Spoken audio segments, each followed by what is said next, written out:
नमस्कार मित्रांनो, आपला धनु या यूट्यूब चॅनलला तुम्हा सगळ्यांचं मनापासून स्वागत करतो. नवीन वर्षातला हा माझा पहिला व्हिडिओ आहे. सगळ्यांनी अवश्य बघा.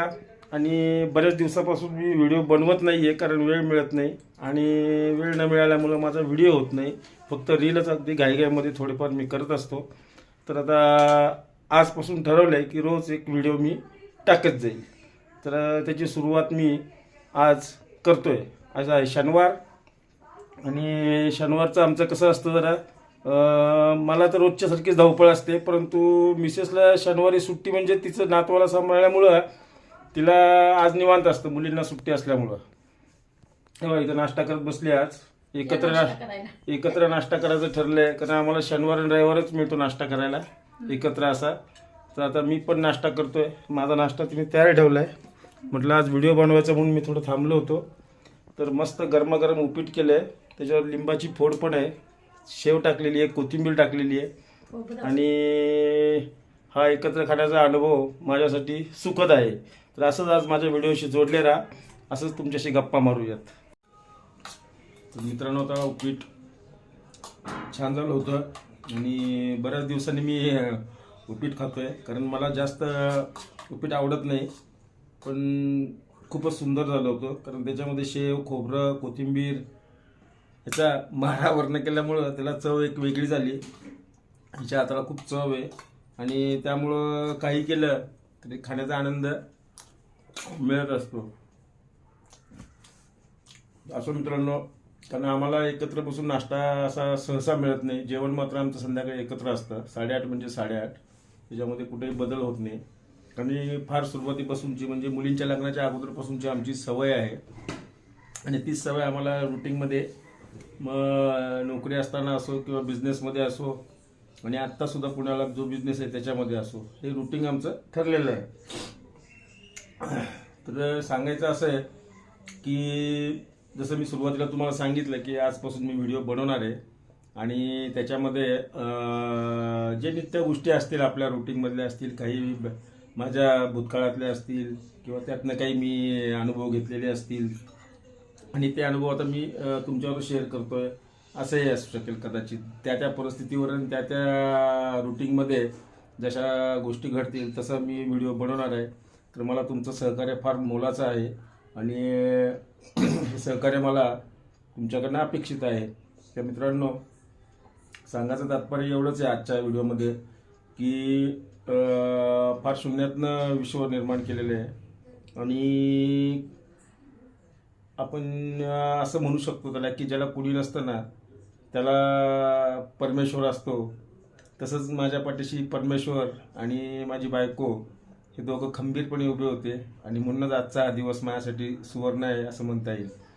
फार कष्टातनं सगळं वैभव निर्माण केलेलं आहे आणि जे जे मिळवायचं होतं, जे जे गमवलं होतं किंवा जे मला त्याच्यातनं मिळवायचं आहे त्यासाठी तिने खूप भक्कम साथ दिलेली आहे आणि आज त्या पोझिशनवर आहे की जवळजवळ माझ्या अपेक्षा आता संपलेल्या आहेत किंवा मला टार्गेट आहे की मला हे करायचं आहे, मला ते करायचं आहे. अजून एक आहे स्वप्न, पण ते लवकरच पूर्ण करेल मी पण. आणि त्यासाठी मी रात्रीचा दिवस करतोय, मेहनत करतोय. वयाने जरी साथ नसेल देत आत्ता सध्या, कारण आता या वयात सुद्धा थोडी धावपळ सहन होत नाहीये. आत्ताच एक नवीन दुखणं सुरू झालं आहे गुडघ्याचं.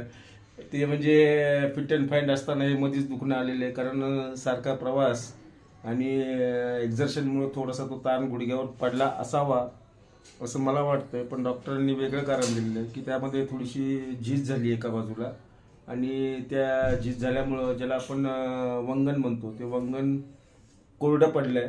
त्यासाठी त्यांनी काही गोळ्या दिल्या आहेत, काही व्यायाम सांगितलेत, पट्टा पण दिलेला आहे. तो पट्टा आता गोळ्या संपल्यानंतर घालायचा आहे आणि व्यायाम हे गोळ्या संपल्यानंतर करायचं आहे. तर थोडी काळजी घ्यावी लागणार आहे आणि या काळजी घेता घेता कामाचंही अस्तित्व तिथंच ठेवायचं आहे जिथपर्यंत आता आपण आलेलो आहे. रुटीन आहे त्यामध्ये करायचं आहे. फार मोठं टार्गेट आहे आता यावर्षी 2026मध्ये. पण ते टार्गेट करताना काही गोष्टी ठरवून घेतल्या किंवा ठरवून केल्या आणि तरच ते पुढं टिकणार आहे किंवा ते पुढं जाणार आहे. त्यासाठी एक विशिष्ट पद्धतीचा प्लॅन तयार करूनच ते काम करावं लागेल.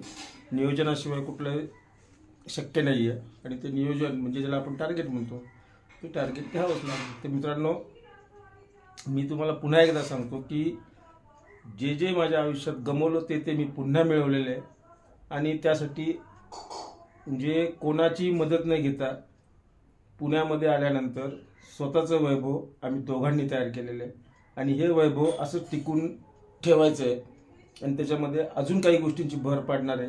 हे मी तुम्हाला नक्की पुढच्या भागामध्ये सांगणार आहे. आणि जेव्हा सगळ्यांनी साथ सोडली ना, त्यावेळेस माझ्या बायकोने माझा हात धरून लढायला शिकवलेलं आहे आणि त्याच्यामुळं सगळं आज हे सिद्ध करून दाखवलेलं आहे. तर मी तुम्हाला अशाच पद्धतीचे व्हिडिओ खूप थोडे इमोशनल आहेत किंवा बऱ्यापैकी रुटीनमधले आहेत. काही अनुभव आहेत, काही प्रसंग आहेत की ज्यांच्यामुळं लढायला शिकलो, ज्यांच्यामुळं मला ताकद मिळाली, ज्यांच्यामुळं मला जिंकण्याचं बळ मिळालं. अशा बऱ्याच गोष्टी आहेत आणि लवकरच मी माझं एक स्वतःचं पुस्तक पण मी तयार करणार आहे, होतं आहे जवळपास आणि त्याचं पुढच्या भागात मी तुम्हाला दाखवेल. कारण ह्याची प्रेरणा मला 2016मध्ये माझी मुलगी ज्यावेळेस इंजिनिअरिंगला फर्स्ट इयरला होती, सेकंड इयरला होती सॉरी, धाकटी, त्यावेळेस मला मामाने एक पुस्तक दिलं होतं. ते पुस्तक होतं मुसाफिर नावाचं. अच्युत गोडबोलेंनी स्वतःचं आत्मचरित्र लिहिलं होतं.